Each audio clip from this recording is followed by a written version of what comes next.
In today's Clash of Clans video, we're going to be taking a look at the Badgers Bootcamp Week 4 CWL Elite 15 War. Let's get straight into it.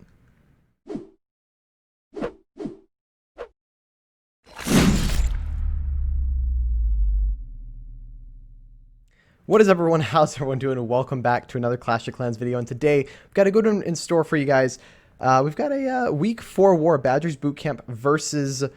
Not even going to try and pronounce their name. They are a Greek clan. I'm going to butcher their name terribly, so I'm not going to try. But it was a fantastic Week 4 CWL Elite 15 War. King Jeffrey so close to putting up some pretty solid numbers. Even then, King Jeffrey coming through with 10 triples of our own to the other clans 4 triples. But I wanted to take a bit of time today to just kind of go over a few of the attacks that happened this war. A lot of really solid hits from both sides. But today we're going to be looking at the King Jeffrey attacks. We've got 5 of them to show you in this video. We're going to start with a bit of a Queen Charge hybrid coming in from Doom here. And so this base kind of has an idea for what he wants to do here. And so it's actually going to bring in a blimp from this bottom side. Now, this blimp is meant to kind of dive in and try and grab the scatter shot. He knows, look, realistically, I'm not going to be able to get this blimp to the town hall. It's just not going to get, it's just not going to get there. There could be traps. There could be other defenses and things like that. And sure enough, the blimp dies at the scatter shot. But this is exactly what he wanted to do there. He's able to take down that scatter shot and set the funnel for the queen. Now, the queen almost ends up burning her ability early there because of that headhunter. But because he was able to drop in that freeze and make sure that his queen was able to take it down, he can now save that poison for the lava hound that's coming out of that defensive clan castle. Now, the big thing with using that poison early is that whenever that hound pops, you're going to be dealing with every single one of those lava pups right at at the same time there. But now with this delayed poison spell here, all the lava pups are going to go down, saving the queen probably about 5 to 8 seconds, which we've seen raids come down to the final seconds of the raid and somehow going through or getting a 99% time fail. It happens a bunch, but we're gonna see a super wall breaker come in and break open this wall here. Now, it's a bit interesting as to why it's worked that way, but essentially because this wall segment here was larger than 15 walls, that essentially means that the wall breaker AI targets it as a breakable wall. But thankfully enough, the funnel is so well established that the queen actually just beats through the wall that he needs her to get through, and she's going to have an entire fantastic time over the right side of the base as the hybrid comes in from this 5 o'clock side. Now they're going to go straight for that town hall. Queen stepping up and grabbing that multi-target inferno, and look at where he's got his hybrid positioned, where the queen is alongside the queen here. Queen is on one side of the base, hybrid is on the other side. That's typically how you want these queen charge hybrid raids to go, and this is why this raid completely overpowered this base going into the back end. So Royal Champion is stepping up, helping take down the king. We've got a delayed heal there going down, healing up those miners and hog riders as they move through the defenses. King is finally going to go down, but look at that queen at the top side. She's still moving strong, and with the way she's pathing right now, she's actually going to end up going towards that scatter shot after she takes down these trash buildings, especially with help from that wizard at the 12 o'clock side. That means that all these defenses are going to go down. It's a pretty solid hit, and that's going to be the first triple of this video. A very solid queen charge hybrid. Typically, if you can keep your queen alive throughout the entire raid, 9 out of 10 times you're gonna 3-star. He actually swags the queen ability on this one, so a fantastic hit from Doom here.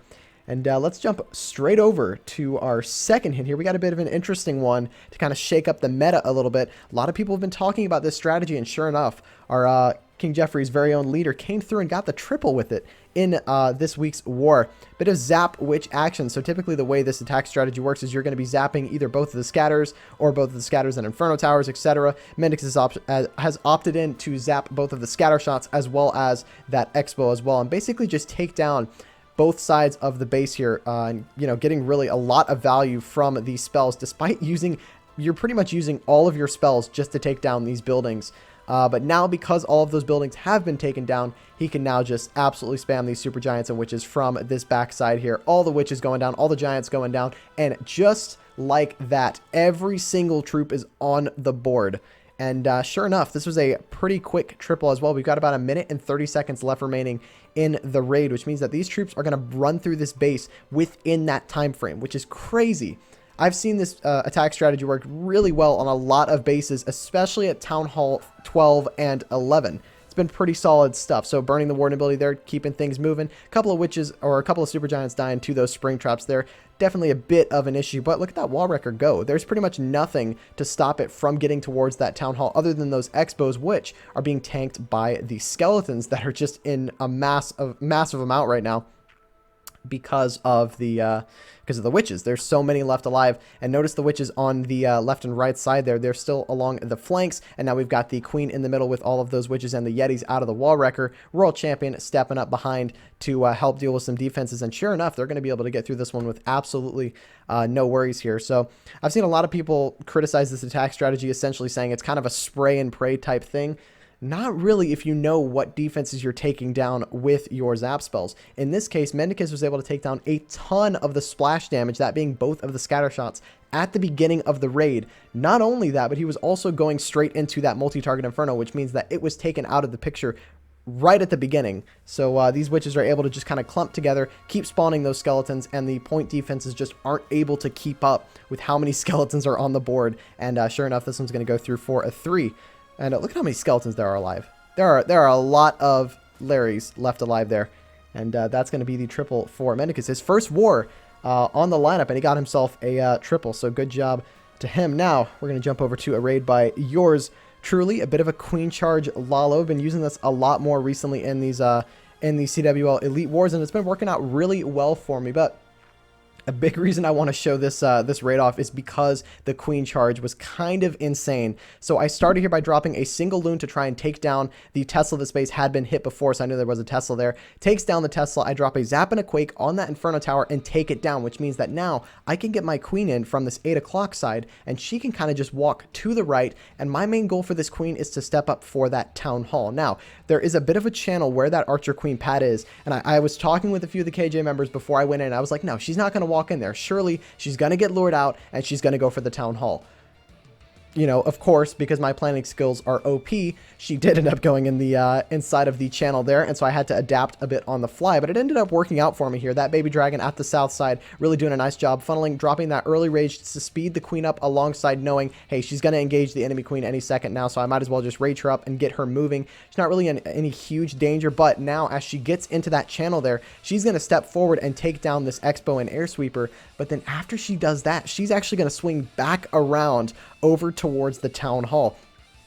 Albeit not a part of the plan for her to go in that channel, but then again, I noticed, look, the queen is going to go back for that town hall. There's no way she's going to beat through a wall or loop back around. She is going to actually go for the town hall. So I said, you know what? We're going to go for it. Dropping the king up at this top side to deal with that royal champion, take her out of the equation, and then we're going to see that Lalo come in from this about 10 to 11 o'clock side, and they're going to move through the rest of the base here. So I'm raging my queen for the final time here, and I'm going to actually have her step up, take down a couple of defenses, and the moment I knew she was going to dial back, I started the Lalo and got him moving. So albeit the Lalo went in really late. It actually went in a lot later than it should have, which is definitely a mistake on my part. But again, it was a lot of planning on the fly as this raid was going through. Didn't use that second freeze for the town hall there. Didn't really need it. At this point, I was just willing to let my queen do whatever. And so she's still working along the bottom side, and she's going to burn her ability. But now we've got a huge pack of loons headed into this multi-target inferno, and that's where I'm going to use my final haste spell alongside the warden ability as we get into the scatter shot. So I'm trying to time it perfectly here, and there we go. Times it perfectly with that scatter shot blast, which means that all these loons are going to get through this scatter shot alongside. Look at my queen at the bottom side. She is healthy as can be going through these point defenses. That queen charge went so well for this raid. And again, a lot of these plans that I've done, especially with the queen charge Lalo stuff, a lot of it I try and have a lot of critique on. Like, I had a lot of people communicating with me on what I could do for this plan. I actually changed up a few things before I went in based upon feedback from some of the King Jeffrey guys. So we've really been able to, you know, throw in more of that collaboration when it comes to planning for these hits and, you know, inevitably getting the triples. So I can't say that this triple was all me this time. It was definitely some collaborative effort from the clan there. But nonetheless, a very, very nice queen charge and a very nice hit. Now we're going to jump into our fourth hit of this video. We've got Zoro coming in with a queen charge hybrid himself. Zoro's been one of our main guys that's really been helping post the bases, you know, getting us involved in, you know, 5v5 friendly wars for, you know, our tryouts or anyone who's interested in doing that, as well as just being a solid war general when it comes to these wars.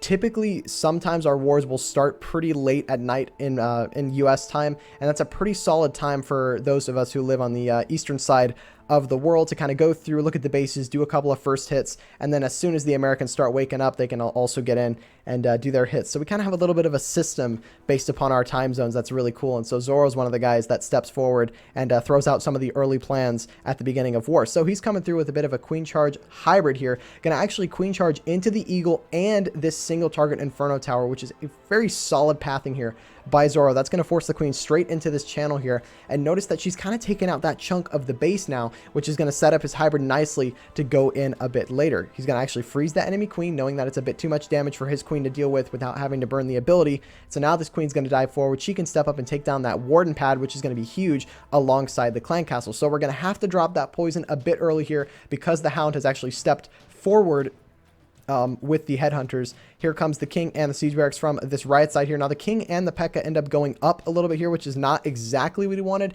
but eventually they are going to dial back once this archer tower goes down.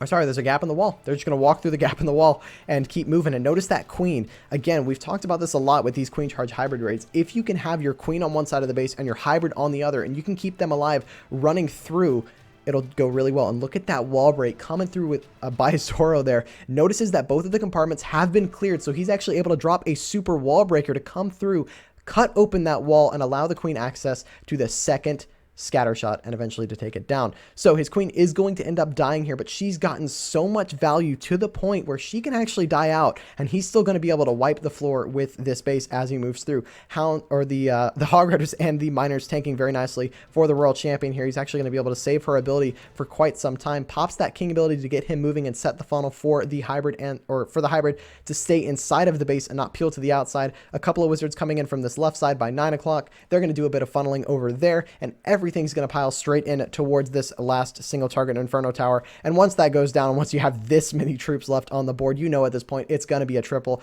if you've got the time. He's pretty much swagging the Royal Champion ability at this point. So a fantastic raid by Zoro coming in here and clearing this base out of the way. We had a lot of collaboration during this war. I think this was a really good way to come back from our loss. Last week we lost by 1 triple, so it definitely was an unfortunate way to lose. But we came back, we bounced back, we got back into it, and got the triples that we needed to win this this war here. So let's jump right over to our final attack of the replay. We got to show off the six-packer himself. Uni coming in with a bit of a zap Lalo.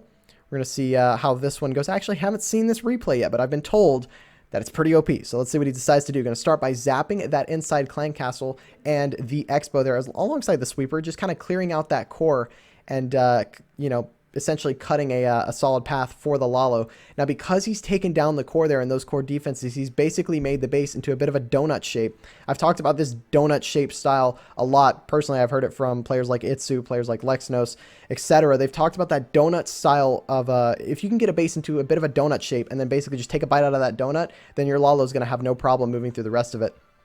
So we're going to see an Ice Golem dive through with the Royal Champion here to kind of step forward and cut that first corner out of the base here. And now we're going to see the King and the Queen with another Ice Golem dive through at this right side here. And their main goal is to try and step up, grab that second scatter shot alongside the Royal Champion, which he's going to be able to get here with absolutely no problem.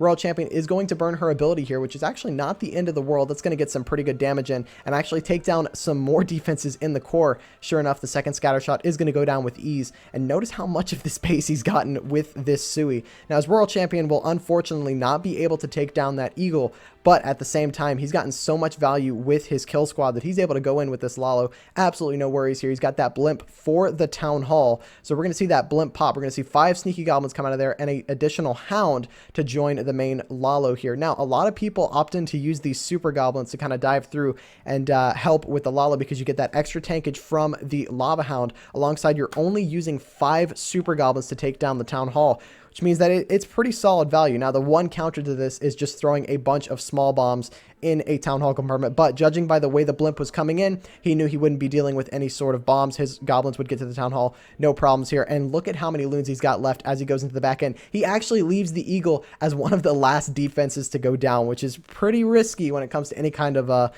Lalo plan, but sure enough, Uni is going to get it done for a 3-star and a 6-pack this war. Got to shout out the 6-packers, which, by the way, Any of the King Jeffrey guys are watching. If you 6-pack, I don't care how ugly your hits are, you're gonna get in the recap. But yeah, that's gonna be a solid triple from Uni here, getting it done for Badgers Bootcamp, and that's gonna be the final attack of this recap. Now I quickly want to go through the members here and kind of just show off a couple of people that did triple. We had Mendicus come through with a triple, Doom coming in with a triple, Lemon Thief, Hazakura coming in with a triple, me coming in with a triple, and a 99, 1% away from the 6-pack, but you know what happens sometimes. We've got Uni coming in with the 6-pack, Vicious with the 3-star as well.